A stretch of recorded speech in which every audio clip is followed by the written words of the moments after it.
আল্লাহ রসুল সাল্লাল্লাহু আলাইহি ওয়াসাল্লামকে সব থেকে বেশি দেখেছেন কে? সাহাবায়ে কেরাম। তাহলে যদি এমন একটা মুহূর্ত থাকে যেই মুহূর্তটা দোয়া কবুল হওয়ার মুহূর্ত, সেই সময়টা সব থেকে বেশি জানবেন কে? অবশ্যই সাহাবায়ে কেরাম। তাহলে চলেন সাহাবায়ে কেরামের আমল থেকে দেখি যে সেই সময়টা কোন সময়, যেই সময় দোয়া করলে আল্লাহ তাআলা আমাদের দোয়া খালি ফেরত দেন না। সাহাবায়ে কেরামের আমল দেখলে পাওয়া যায়, হযরতে আবু হুরায়রা রাদিয়াল্লাহু আনহু জুমার দিনের প্রতিটা সময় প্রহর গুনতেন কখন?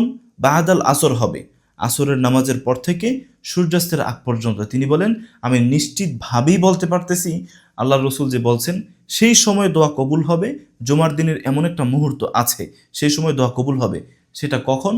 সেটা হলো বাদাল আসর থেকে সূর্যাস্তের আগ পর্যন্ত। আব্দুল্লাহ ইবনে আব্বাস রাদিয়াল্লাহু আনহু রাইসুল মুফাসসিরিন, এত বড় একজন সাহাবী, তিনি বলেন, আমিও বলছি সেই সময়টা হলো এই সময়টা, অর্থাৎ আসরের পর থেকে সূর্যাস্তের আগ পর্যন্ত সময়।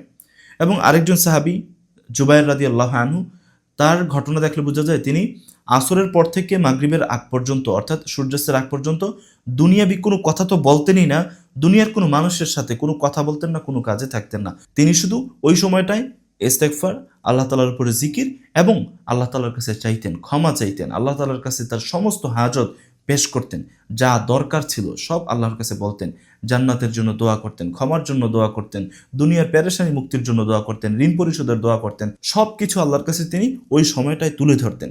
অর্থাৎ সাহাবায়ে কেরামের আমল থেকে পাওয়া যায় ওই মুহূর্তটা হলো বাদাল আসর, অর্থাৎ আসরের পর থেকে সূর্যাস্তের আগ পর্যন্তের মুহূর্তটা হলো সেই গোল্ডেন টাইম, যে সময়টায় আল্লাহ তাআলা বান্দার দোয়া কবুল করেন।